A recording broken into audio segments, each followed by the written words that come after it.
Hello, Tiffany here with Cards Crafty Creations. So today is January 3rd and we're going to start our first project for Valentine's Day.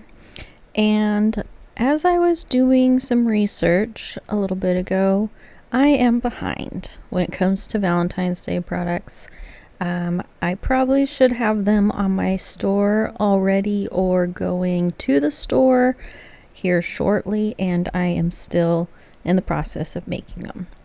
But what we're going to do for this project here is we are going to be making this box with the image of the older woman with her shopping bags and her hat, and it just, when I saw that imagery, I thought she was for sure somebody I would want to make a Valentine's Day project with.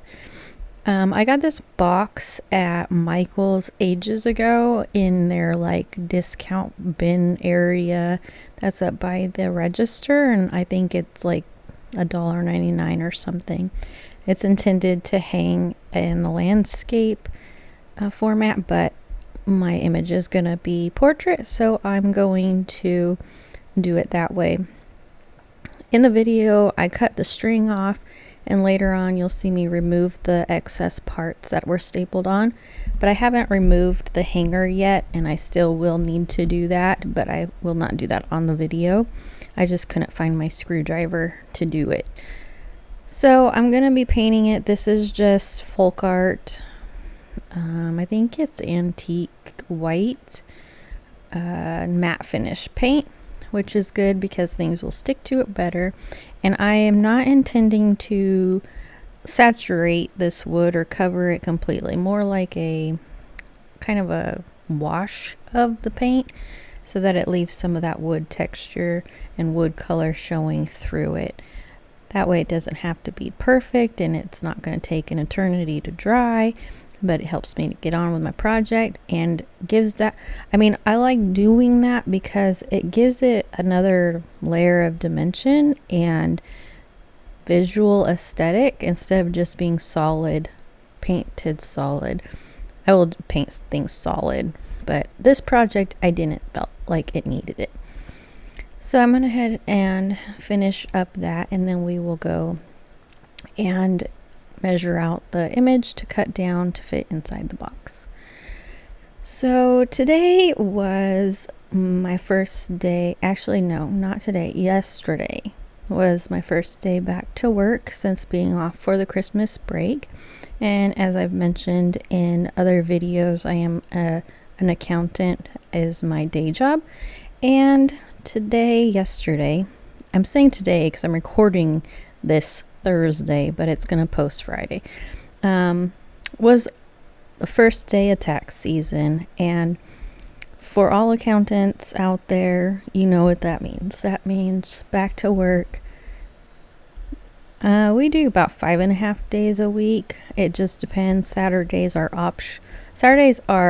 optional quotation, but with the workload you have, they're not really optional, and so you tend to work a half day or longer the closer you get to deadlines and the workload that you have. So you're back to your 10 plus hours a day and 5.5 to 6 days a week, all the way up through April 15th, of course. It gets a little heavier during other deadlines. As many people don't know, there's many deadlines throughout the tax season, not just individual tax returns, but you got payroll tax returns and W-2s for when employees receive their W-2s on their wages. You got to prepare those. You got 1099s. You got partnership tax returns due in March. You have farmer tax returns due March 1st, and then you have the individuals and trusts due April 15th. So you are pretty much, your life as an accountant is driven by deadlines, essentially. So that being said, I had talked about my goals for the year, and that was to post consistently, bring back coloring videos, and so forth. And I'm still going to do that even through my busy season.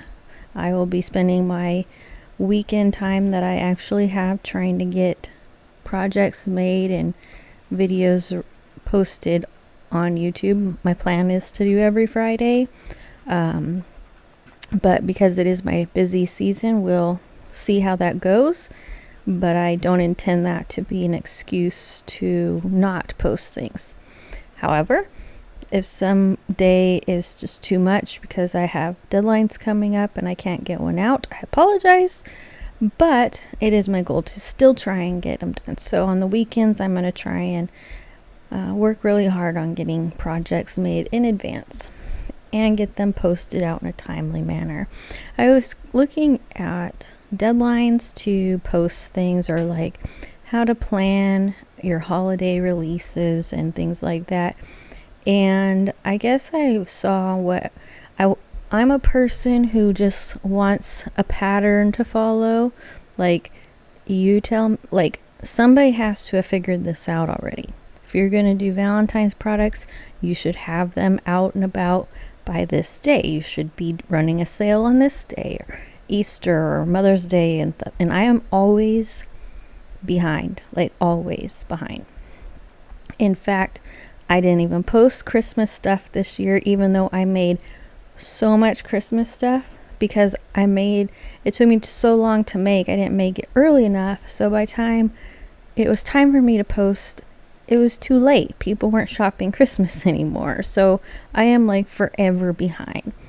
And I went to Hobby Lobby last week. I believe it was last week. Could have been Monday. Maybe it's Monday.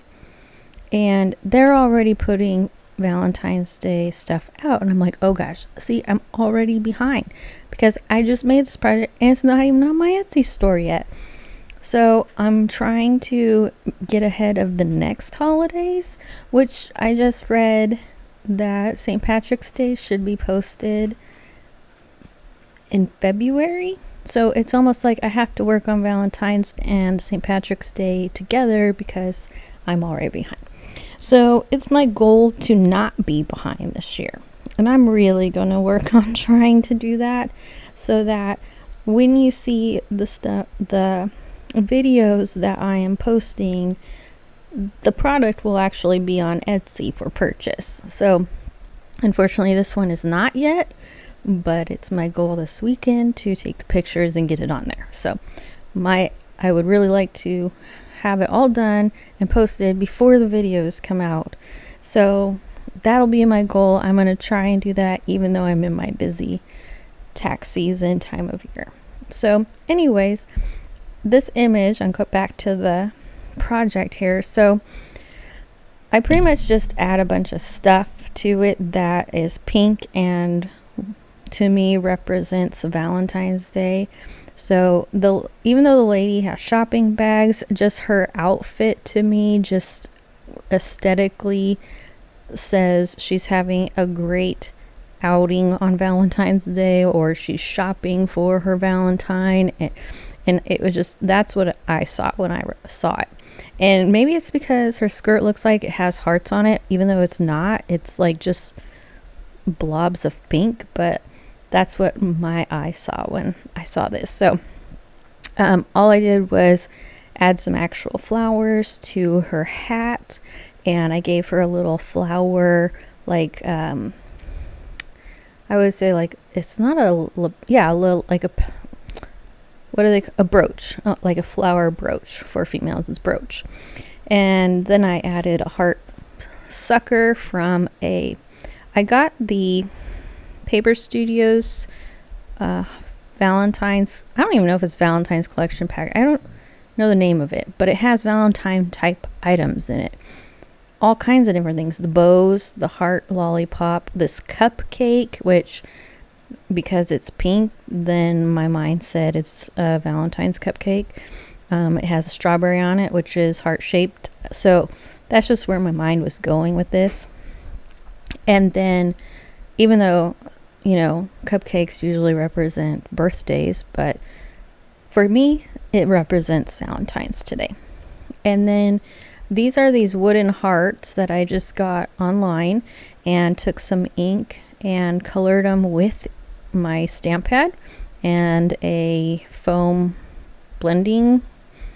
It's not even a blending brush. It's like the old, I have blending brushes, but these are the old ones where they're foam pads. And so I just colored them however I thought was most effective. And I got a sticker from a very old PhotoPlay Valentine's collection that really doesn't have any paper left in it. I still just have some stickers, and the typical me would have gotten rid of that already. So I'm glad that past Tiffany did not get rid of it, so that future Tiffany today could still have those stickers to use. I think that's a lesson that I have learned within the last 2 years when I purged my craft supplies, because I lived in a very small space. My craft supplies took up the majority of said space, and so I went through and I'm like, not gonna use this. I already use this. I'm not using it again. I typically don't use things that I've already used. And so if I had used it and made a project, and even though there was stuff left over, I would give it to somebody else.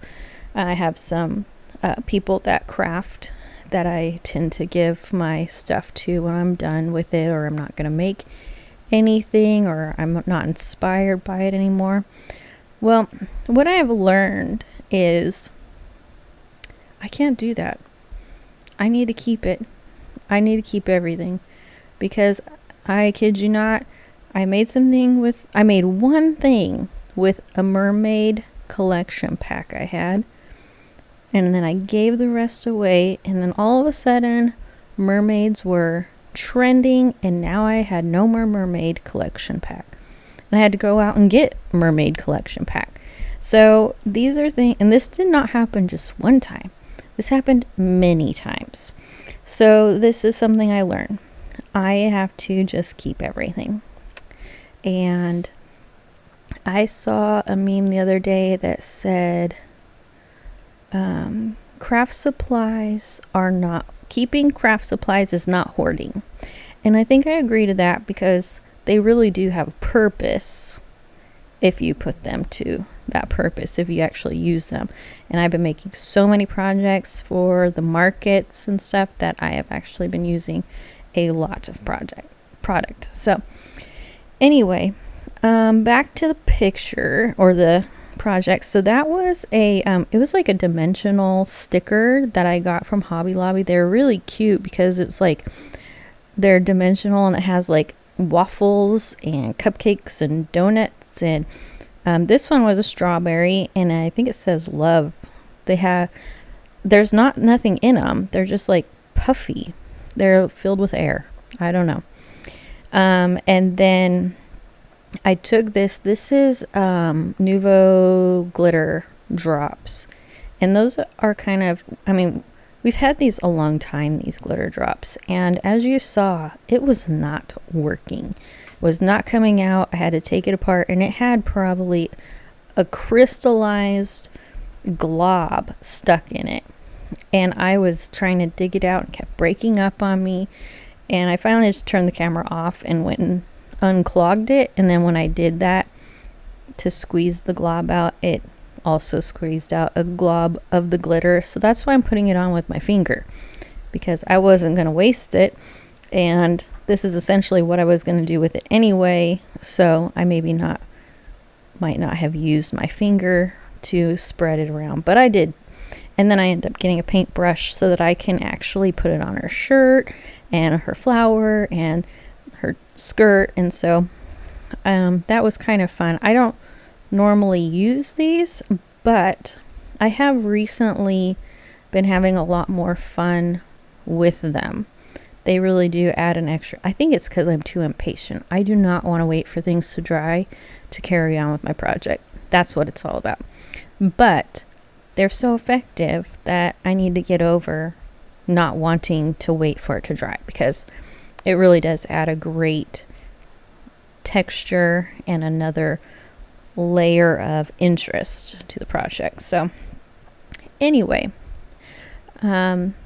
that's about all I did with this project. So I hope you enjoyed watching me put this together. I'm pretty pleased with it. It's not a very big, I think, what, 4x6 maybe, and I just think it came out so cute. I mean, that old lady with her shopping bags, I mean, that just made me smile as soon as I saw it, and I was like, I gotta have it. I gotta. And so anyways, I hope you enjoyed this project. I hope if you liked it, please like and subscribe, and I will see you on the next video. Thank you.